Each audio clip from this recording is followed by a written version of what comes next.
What are the habits that will make you financially successful? Time is money. That's a lie. Time is limited. There is a certain amount of hours in a day. There's a certain amount of time you can spend on this earth. So rather than you trading your time for that money, why don't you trade your ability for a cut of the revenue? Being financially stable, being financially wealthy gives you the ability to truly help others. Wealth does not change people, it only amplifies what already exists in you. The society we live in, the environment we've been cultivated to live in, is designed for us to have like. To be a good mentor comes down to what can you provide to the mentee. And you got to be able to see that in your proposed mentor to be. All right, Collins. We've gotten some questions and I love doing this. I love like coming in here and, seeing the questions that everyone's asking, that they can continue to nurture their mindset around growth and, be free, especially when it comes to financial freedom, right? Which is quite a lot that you're passionate about. So the question that we have here that we've had, one of the comments say, what are the habits that will make you financially successful? How can you answer that? That's a very common question I get asked a lot, and it's quite common. You know what? Why don't we flip it? Why don't we talk about what are the habits that could potentially keep you broke and stuck? I think that's a good one, right? Because there's so much saying there, do this, and you're going to be rich, do this, do that. So let's talk about the things that could keep you broke and stuck. Number one, I would say, before I heard the saying, time is money. Now think about it. Time is money. And we all use that word a lot. And even sometimes I found myself using that word, time is money. But guess what, people? I'll tell you today, that's a lie. Now, if you say to me, time is money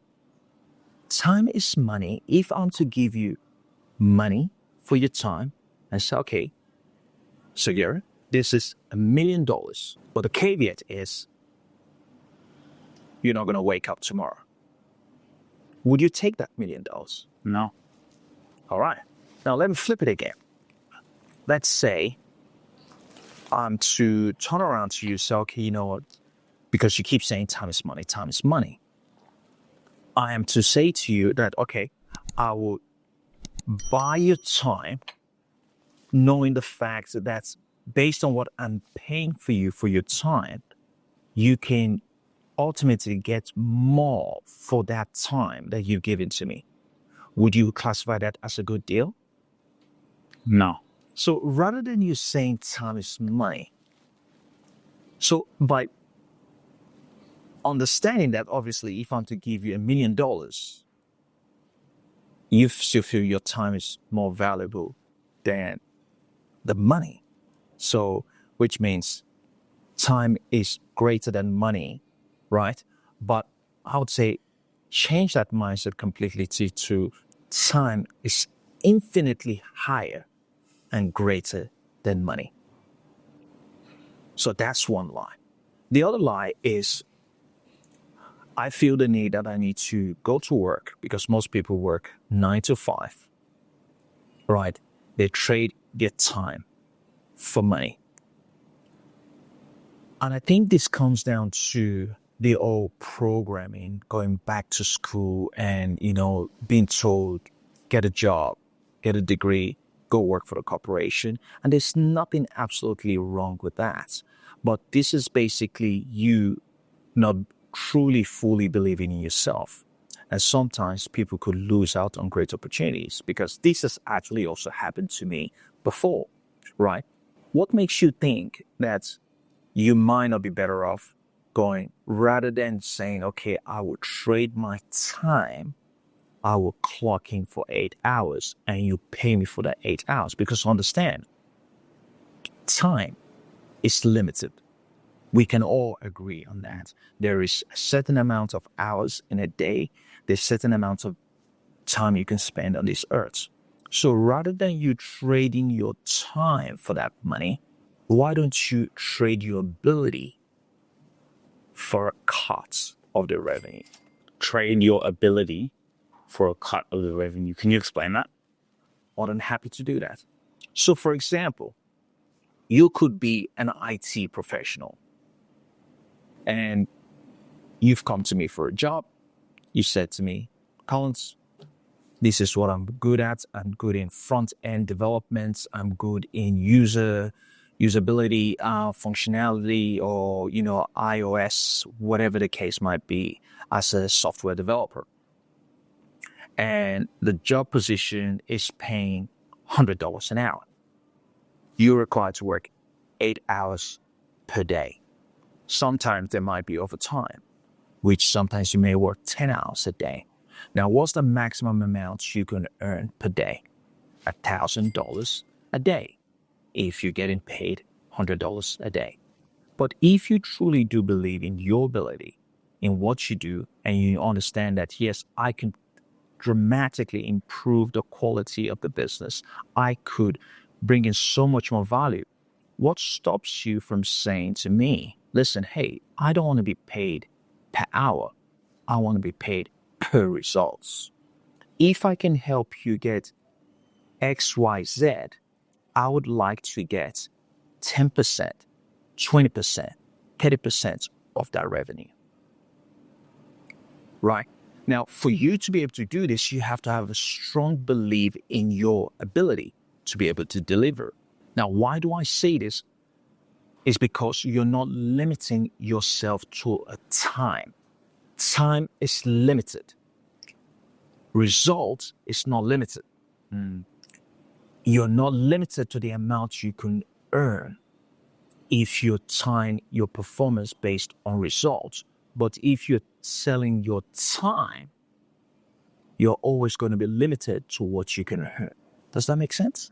So I'd say that idea of I would give 8 hours and you pay for 8 hours in a business consulting world is something that people should start moving away from. So rather than that, I'm a sales guy.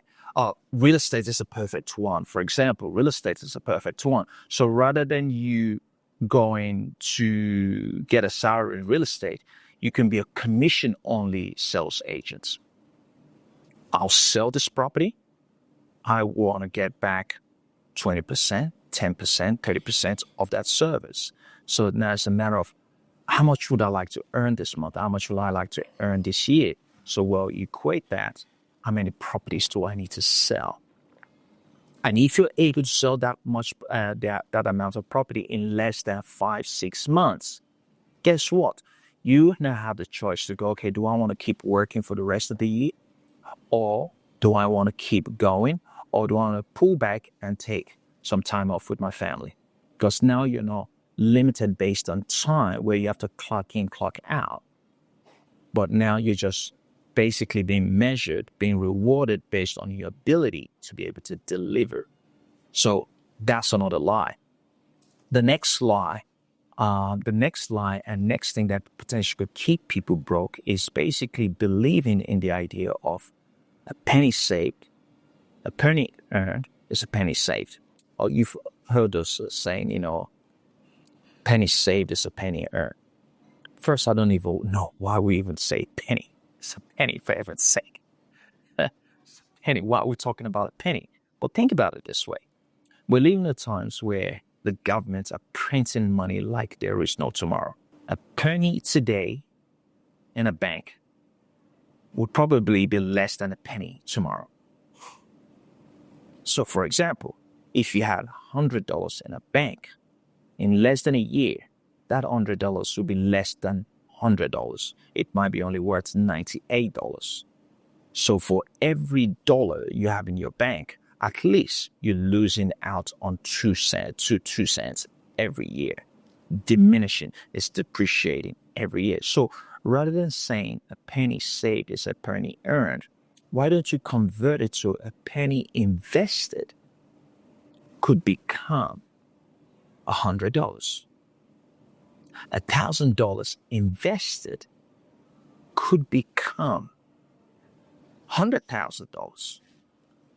So this whole idea that you gotta save money to become wealthy is a lie. I have never met anyone that saved themselves into millionaire status. Never met anyone that has done that. So we need to move away from that idea of savings and start leaning more towards investing.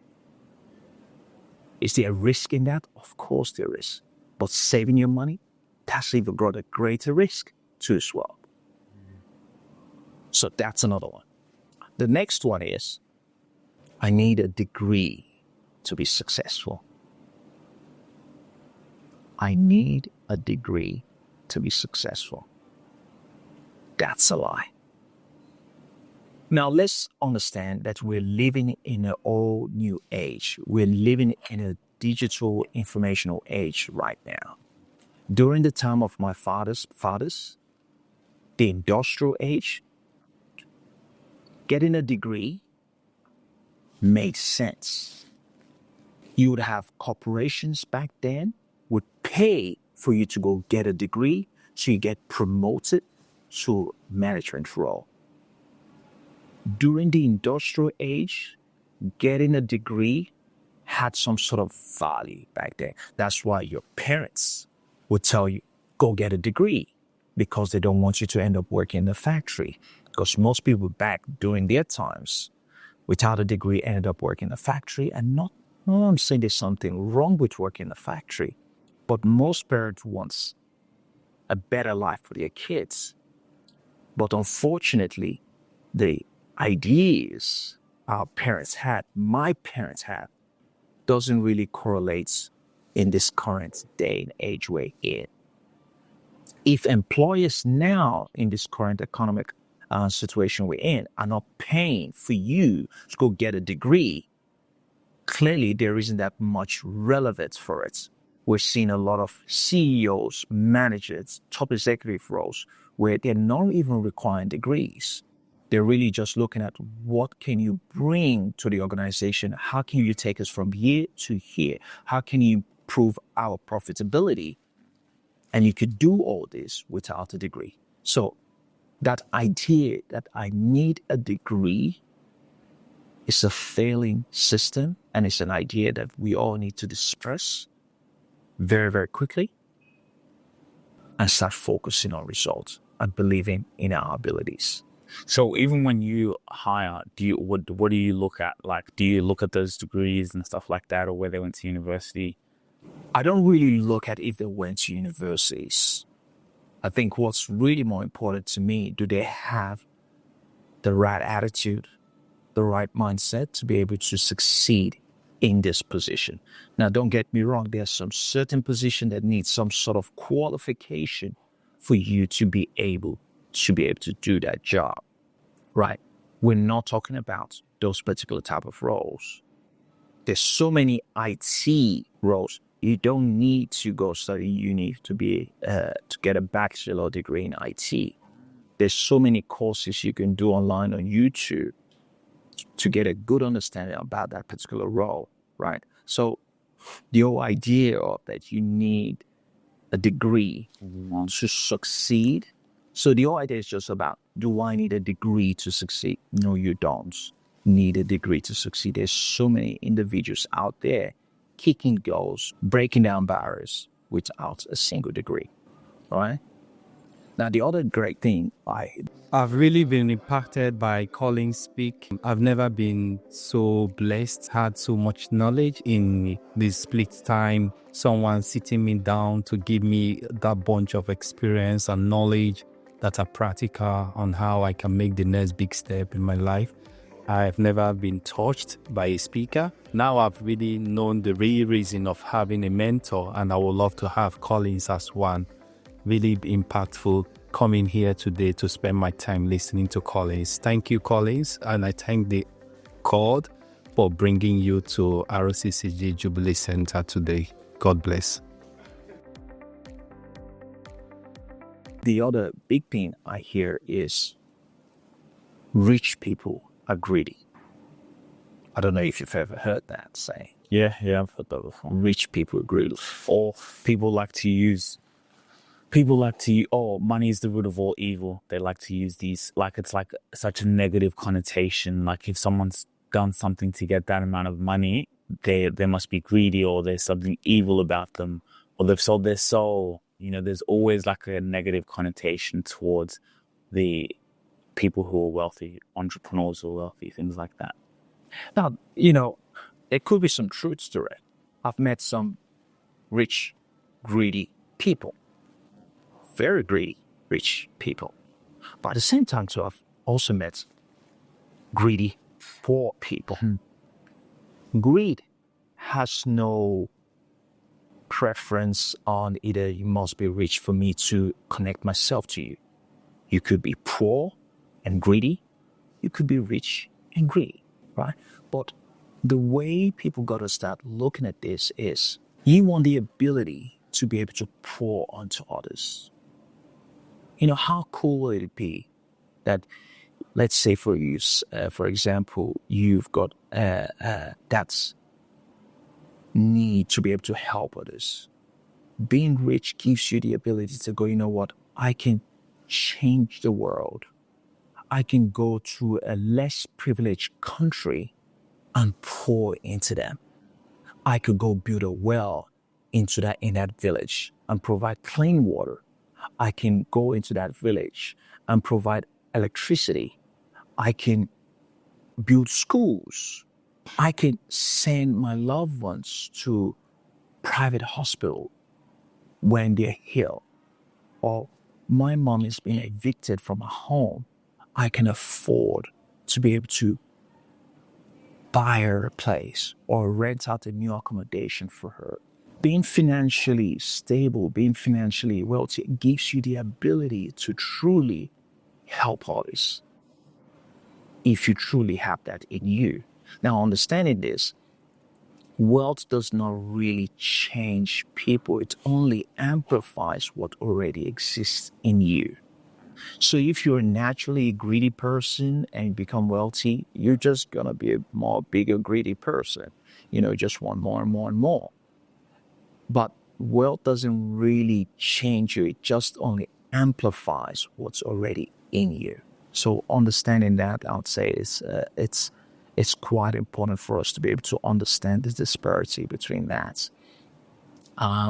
The other big lie, I would say this is the biggest one in my opinion, is that could keep people broke and stuck, is believing that life is hard and everything is too expensive.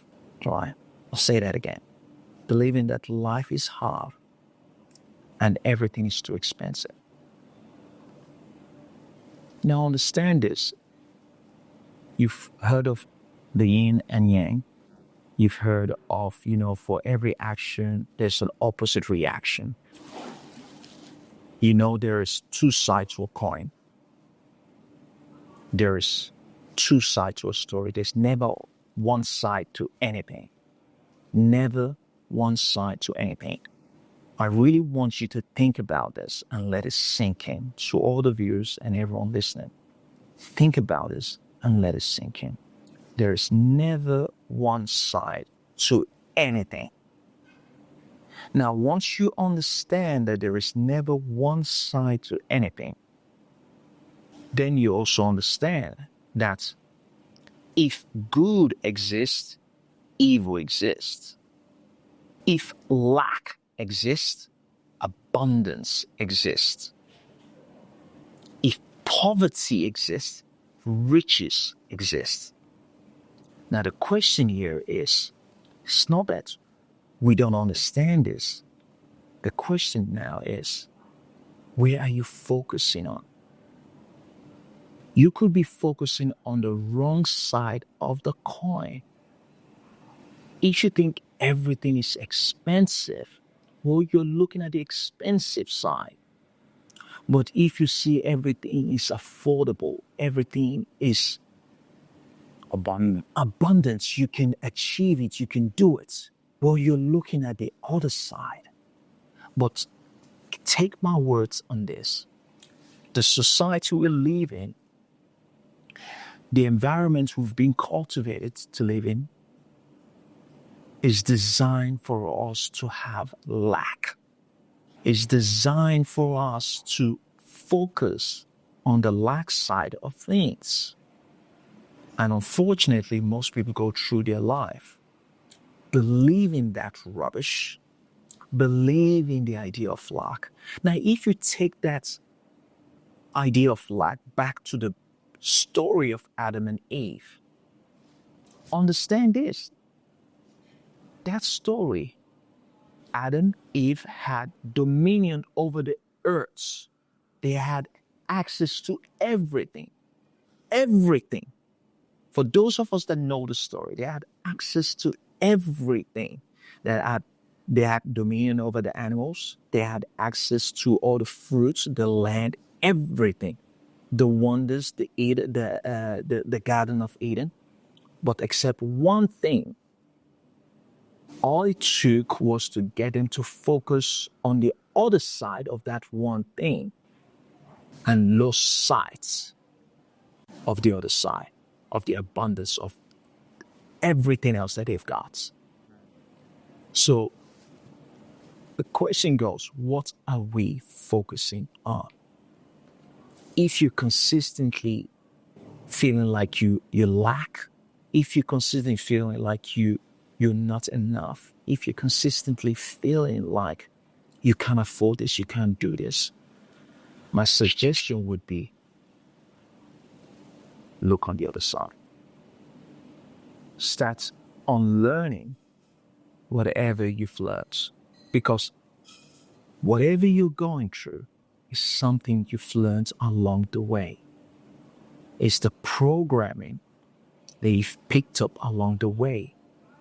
The programming of lack, the programming of you can't afford that, the programming of you think money grows on trees, the programming of, oh, we don't do that in our family. Who came up with that idea? You gotta shift where you're focusing, on what side of the coin you're looking at, and go, you know what? Look at the other side. It might not be as scary as you think, and give that a go. So that's something I really want to point out. And once people really understand that very simple, basic concept and truly believe it, that there is never one side to anything. There is never one side to anything. There's never one side to a story. There's never one side to a loaf of bread. You can't eat one side of a loaf of bread. There's two sides to a loaf of bread, right? There's never one side to a slice of bread. Well, same thing. There's never one side to the idea that you have of lack. You need to just flip it. Go from that state of lack to a state of abundance. And that's what it takes. The workshop was amazing hearing Collins speak. It really changed my perspective about life and how to go about making money and how to go about providing for my family, as well as giving into generational wealth, which is what he was talking about. Giving into your knowledge that you've learned throughout life, whether it's about making money or helping people. I really felt like it resonated with me. Just hearing a lot of the wisdom that Collins was speaking really helped me and changed my perspective on how to be a better man and how to be a businessman in that sort of sense. So yeah. What do you believe is the most important quality of an effective mentor, right? Because a lot of people are searching for a mentor, but it's one thing to get a mentor. So what do you think, when someone looks for a mentor, what's the quality of an effective one? And then how do you foster that quality in your own mentorship approach, with you and what you're doing being a mentor? That's a really, really good question. To be a good mentor, it comes down to what can you provide to the mentee, right? And also depend on what the mentee is also trying to achieve. First, let's go from a mentee point of view. From a mentee's point of view, my recommendation to all mentees out there looking for a mentor, that's right, you looking for a mentor. If it's something you haven't done, do it. It just literally shortens the whole process for you. A mentee should be looking for certain things from their mentor in terms of, okay, what am I trying to achieve? Right? Is it financial success? Is it, building a property portfolio, building up an empire, running a successful team, running a successful sales team, whatever the case might be, good relationship, whatever. And you got to be able to see that in your proposed mentor to be.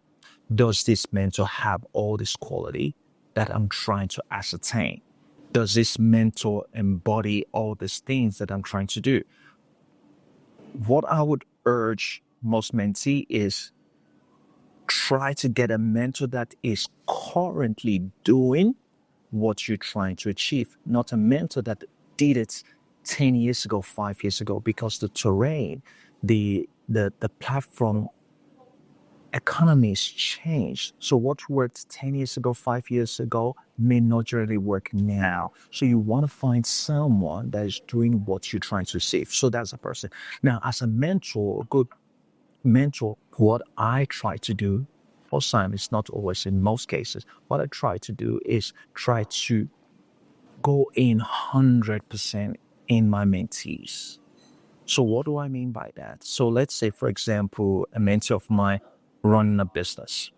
I try to, if the business is within my local area, I try to go into the business, see what they're doing, try and spend a couple of days with them, an hour or two, depending on my time allocation, but really getting to understand them as a person, as a business owner, if they've got kids, as a parent and things like that, really getting to understand their world, understanding how they think from a social level to as well, because from there you start understanding what are some of the hindrances that they're facing that's limiting their beliefs, that is limiting them from going to the next level. Because most times what you realize, it's not that people don't know what to do, but they've just got certain kind of limiting beliefs that they need to change, or you need to be able to spend that time with them to be able to work out what the beliefs are with the right questions and, try and change it up from there.